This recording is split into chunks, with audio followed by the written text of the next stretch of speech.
Hello बच्चों, कैसे हो आप? जैसे जानते हैं, इससे पिछले जो वीडियो थी उसमें हमने आपको ये चैप्टर कराया था, रिकॉन्स्टिट्यूशन ऑफ पार्टनरशिप फॉर्म।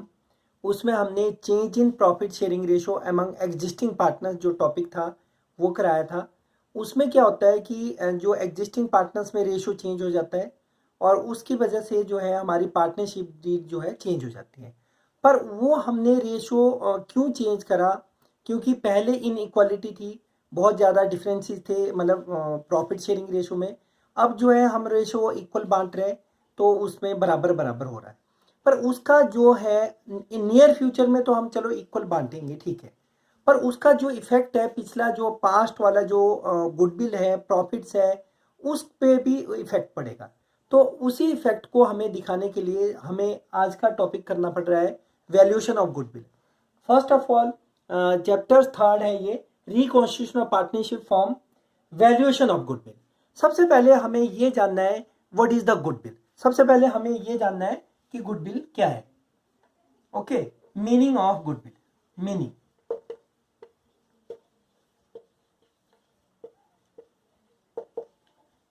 आपने इसमें 5 बात बोलनी है।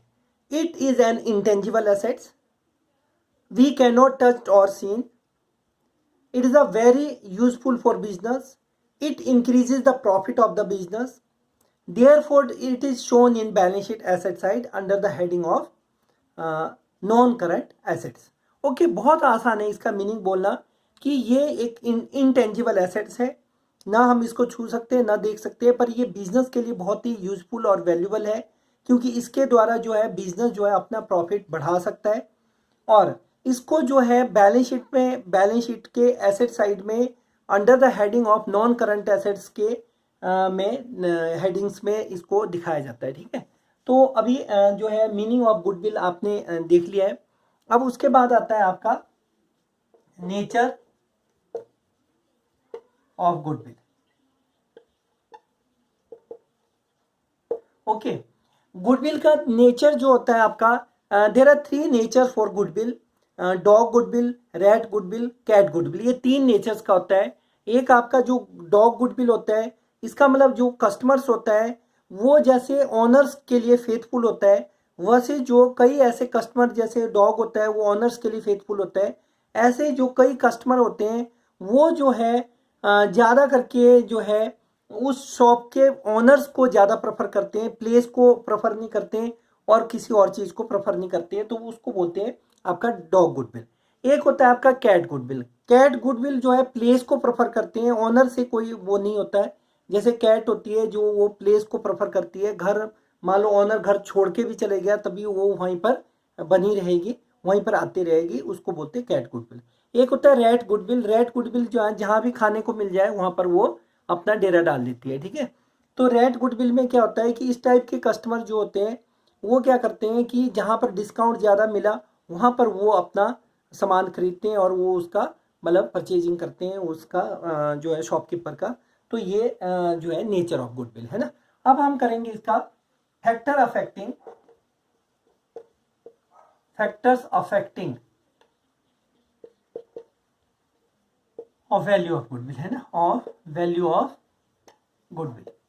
ऐसे कौन से फैक्टर्स है जो गुडविल की वैल्यू को अफेक्ट करते हैं, है ना। Factors affecting of value of goodwill. ऐसे कौन कौन से एलिमेंट्स है, फैक्टर्स है जिसके द्वारा गुडविल को अफेक्ट करता है। सबसे पहले आपका आता है लोकेशन। जो आपका सेंट्रली लोकेटेड जो प्लेस होता है जहां पर सभी लोगों का अप्रोच ज़्यादा होता है और तो वो ज़्यादा उसकी गुडविल होती है, ठीक है। एक होता है एफिशिएंसी ऑफ मैनेजमेंट। कई बिजनेस ऑर्गेनाइजेशन होते हैं उनमें जो उनका मैनेजमेंट होता है बहुत ज़्यादा एफिशिएंट होता है, तो डेफिनेटली जो है उनकी जो है गुडविल ज़्यादा होती है, ठीक है। तीसरा होता है आपका, जैसे आपका सिचुएशंस हो गया, जैसे कई बिजनेस को जो है आपका मोनोपोली राइट्स होता है, कई आपके जो लाइसेंस वगैरह मिला होता है, तो उसमें भी उसकी गुडविल ज़्यादा होती है। तो ऐसे जो है आपका बहुत सारे ऐसे फैक्टर्स है जो गुडविल की वैल्यू को अफेक्ट करते हैं। आपका लोकेशन हो गया, है ना, मैनेजमेंट एफिशिएंसी हो गया, लॉन्गेविटी ऑफ द बिजनेस होता है। लॉन्गेविटी ऑफ बिजनेस, कई बिजनेस जो है बहुत लंबे समय से चल रहे होते हैं और उनकी लॉन्गेविटी से भी उसकी रेपुटेशन बनी होती है। जैसे टाटा कंपनी है, 300 ईयर 400 ईयर से जो चल रही है तो डेफिनेटली उसकी रेपुटेशन लॉन्गेविटी ऑफ बिजनेस जो है बिजनेस की वजह से भी वो आपका गुडविल ज़्यादा होता है, ठीक है। और जो है ऐसे ही करके इसमें बहुत सारे ऐसे फैक्टर्स हैं जो गुडविल को अफेक्ट करते हैं, ठीक है, फैक्टर अफेक्टिंग। अब आता है नीड्स है ना, for valuation of goodwill, for valuation of goodwill, valuation of goodwill.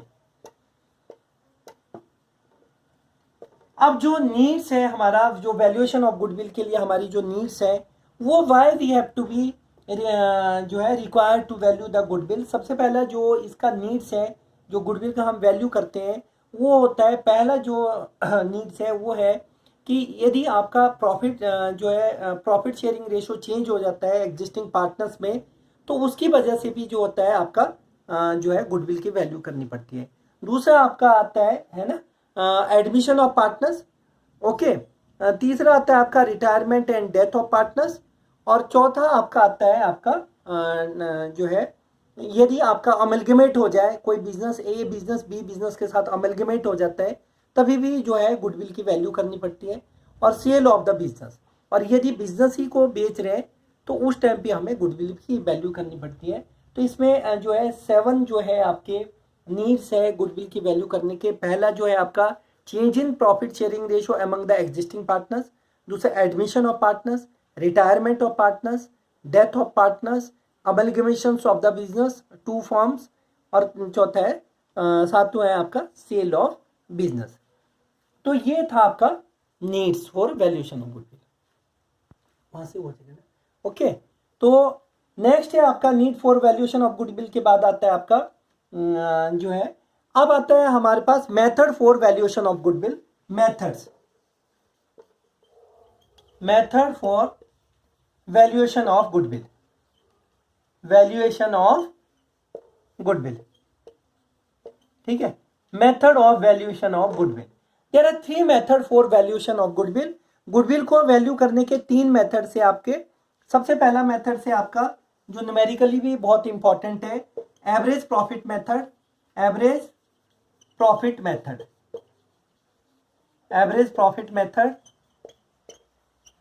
दूसरा आपका आता है be super profit method, super profit method. तीसरा है आपका कैपिटलाइजेशन मेथड। क्या है? Capitalisation method. कैपिटलाइजेशन मेथड में आपके 2 है फर्दर कैपिटलाइजेशन के, capitalisation of average profit, capitalisation of average profit, और दूसरा आपका आता है capitalisation of super profit, okay. तो ये there are 3 method for valuation of goodwill, जो है average profit method, super profit method and capitalisation method. उसमें फर्दर 2 है जो है कैपिटलाइजेशन ऑफ एवरेज प्रॉफिट और कैपिटलाइजेशन ऑफ सुपर प्रॉफिट। तो इसका जो मेथड्स है बेटा हम न्यूमेरिकली जो है अगले वीडियो में जो है डिस्कस करेंगे। तब तक के लिए bye bye, thank you, have a good day.